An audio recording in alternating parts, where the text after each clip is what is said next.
Hi GOH, this is Unit 5, Lesson 9, and today we're talking about partitioning.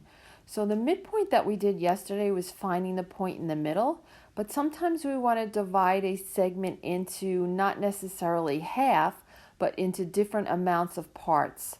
So that's called partitioning, and this is a question that's on every single Regents exam. So let's look at this opening exercise, and I have a line segment. So the left side is 10, the right side is 20, and I want to find the point that's halfway between 10 and 20.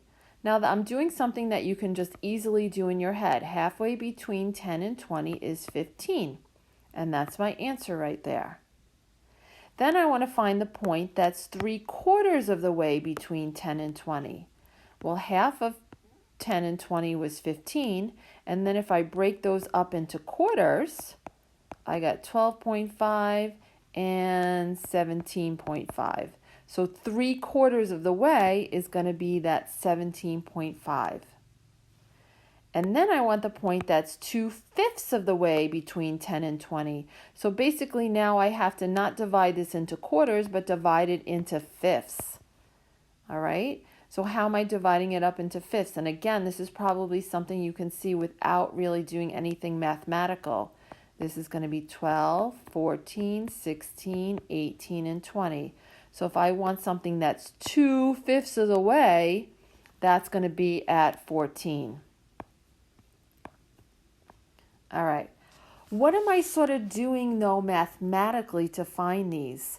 So I want to find the length of this line. So the length of this line is 20 minus 10, okay, which is 10. And I want to find the point that's halfway. So I'm actually doing half of 20 minus 10. Half of 20 minus 10, 20 minus 10 is 10. Half of that is 5. Now that wasn't my answer. I had to add that back onto 10, the point on the left right here. I added on 5. And what did I do here? I did 3/4 of 20 minus 10. 3/4 of 10, okay, was 7.5. But again, that wasn't my answer. I had to take that 7.5 and add it on to the 10. So I added on 7.5 to 10. And that's how I got 17.5. And then I wanted the point that's 2/5 of the way between 10 and 20. So again, the length of the line, 20 minus 10, and then I take 2/5 of that. So 2/5 of 10 is 4. Now 4 is not my answer. 4 is what I added on to 10 in order to get my answer of 14. So that gets added back onto the original point. So that's sort of what's going on in my head as I was doing those. So let's look at some bigger numbers. So I want the point that's 2/3 of the way from 201 to 312. I have to find the length. Well, what's the distance from 201 to 312? I do 312 minus 201, and then I take 2/3 of that. Well, 312 minus 201 is 111, and I want 2/3 of 111 is 74. Now, 74 is not my answer. I have to take 74 and add it back onto the point on the left, which was 201. So that answer is going to be 275. We'll write this out more as a formula in a minute.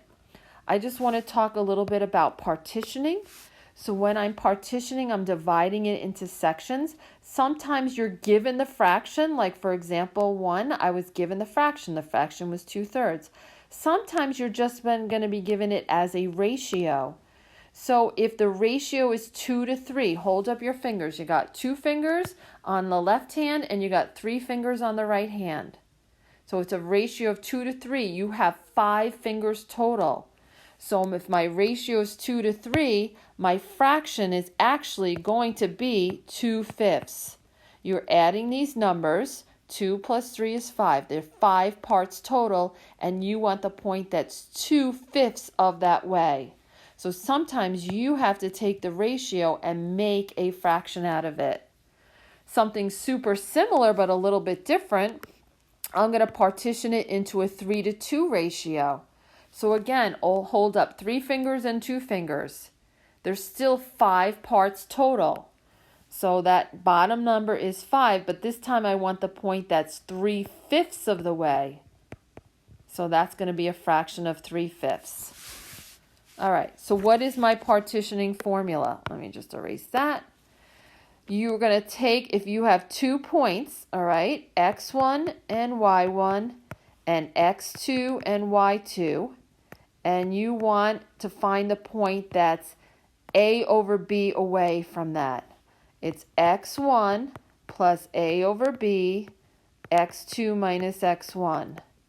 And the same thing for the y. y1 plus a over b, y2 minus y1. So here's what you're basically doing. You're finding the length between the x points, you're multiplying it by the fraction, and you're adding it back onto the original x.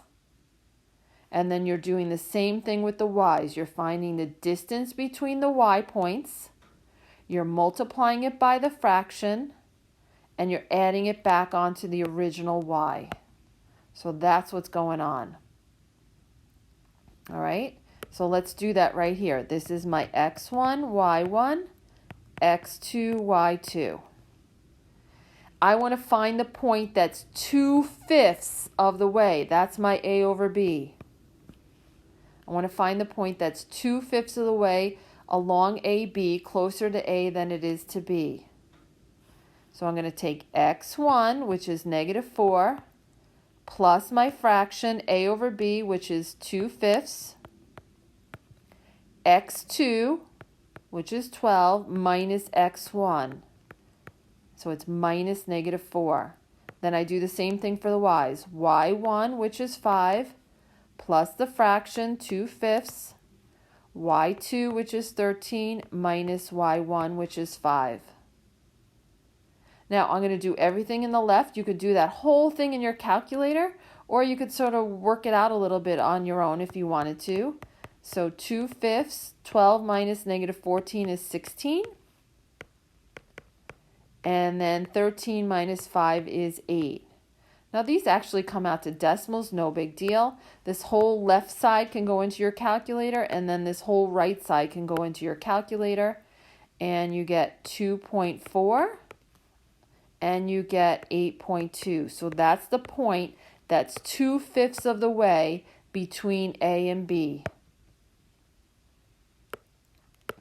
All right, this is new. I know it's different. We're going to practice this again tomorrow. So this is my x1, y1, x2, y2. Now this is a little bit different. I have a ratio of 1 to 3. So I'm going to add these up, 1 plus 3. That's the denominator of my fraction. I have to make this into a fraction. And my numerator is 1. If I have a 1 to 3 ratio, I have 4 parts total. That's the denominator. And I want the point that divides it into a 1 to 3 ratio, so I want 1 over 4. That's my a over b. So -2 plus 1/4, and now I subtract the x's. 5 minus -2. Then I do the y's. y1, which is 0, plus the fraction, 1/4, and now I subtract the y's. 8 minus 0. You could put this whole thing on the left in your calculator. -2 plus 1/4, parentheses 5 minus -2, and that gives me -0.25. And then I'm going to put the whole thing on the right in my calculator. 0 plus 1/4 times 8 minus 0. And that's my answer.